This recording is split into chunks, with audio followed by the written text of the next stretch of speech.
What's going on, guys? This is Black Vengeance 28. This is going to be a response video to bgeezy305. Thank you, brother, for bringing this case to my attention and to the attention of the good brothers here on YouTube about the unfortunate execution of Trayvon Martin in Orlando, Florida during the All-Star weekend. I'm going to come from a different perspective.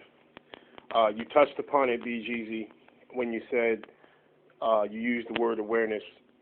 I think that's definitely the consensus we need to have.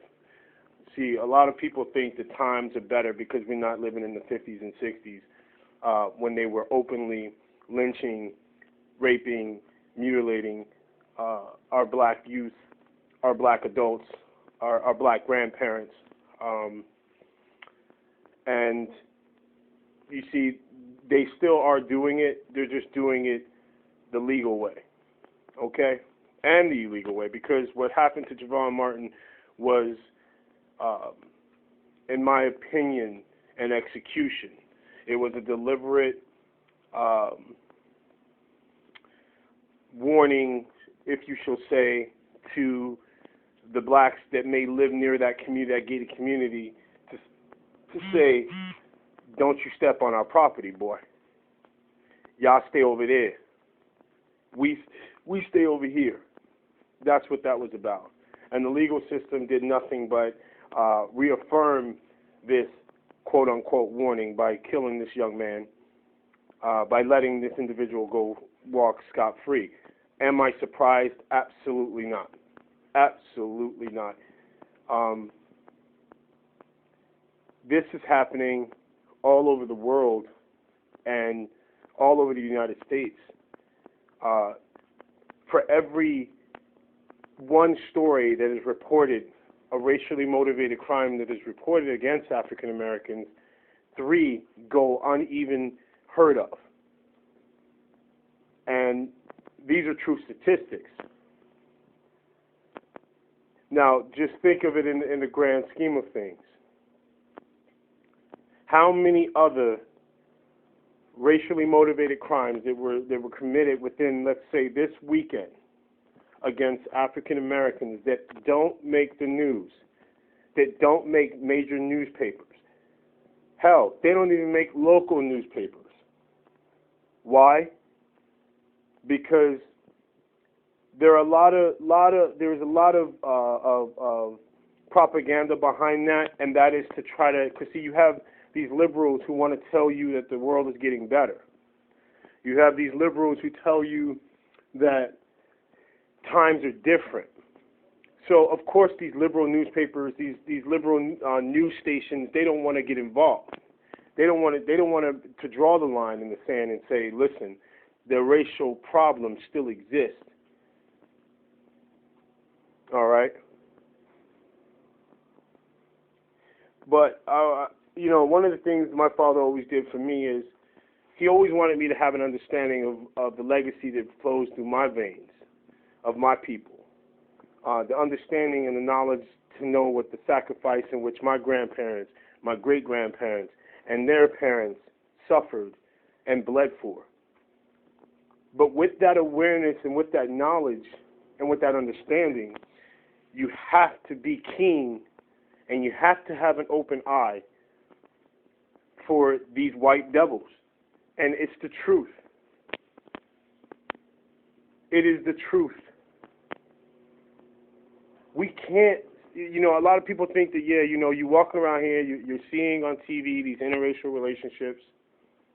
You're seeing these groups of friends where you can be friends with a white guy, you can be friends with a white girl, you can be, you know, they're accepting. You're watching all these TV shows that are telling you that things are different. They're not. No matter how much a white man will tell you he is your friend, he will never understand what it is to be black.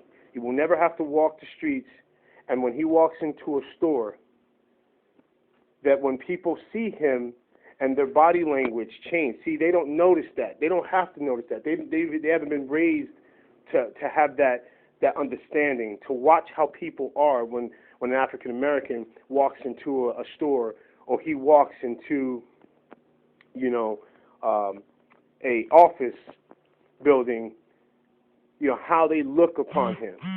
Shit, hell, when you walk into some place and you're the boss, and your employees haven't met you yet, they've only spoken to you on the phone, but because your name may be of European descent, when they meet you, watch their face.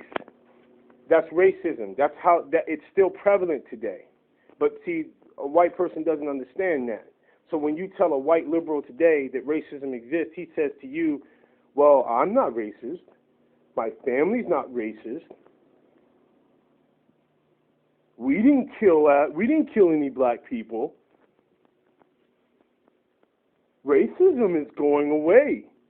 Look at all the interracial relationships that's running around here. Listen, I'm not going to knock anybody for dating who you want to date. Be with who you want to be with. I support anybody. I'm the product of an interracial marriage. I'm not going to sit here and say that it's not possible to fall in love with someone who's different of you. We are all human beings. But at the same time, don't think that when you sit there and you walk the streets and you see, you know, blacks and whites getting along and shaking hands and having a few drinks together, that racism is gone. We can't stay complacent, because if we become complacent, this is how they're able to get us. That young man, that 17-year-old boy, was by himself. I'm not blaming him, but I'm sitting there saying that you got to have a keen awareness and understanding that the way the world works is that they know that a lot of brothers have, you know, this is just our nature. We are fighters by nature. They know how to press our buttons. They're looking for excuses to hurt us. I implore my brothers, be safe. Shit, if you have to, walk in bunches. So fucking what? They don't want to see, when they see a group of black people, they get tense. I don't care. But if it's going to protect the brother to the left and right of me, I'm going to do what I got to do. That's all I'm going to comment about this. But thanks again, bgeezy305, man. You did your thing with the video. I appreciate everything, man. This is Black Vengeance 28. God bless. I'm out. Peace.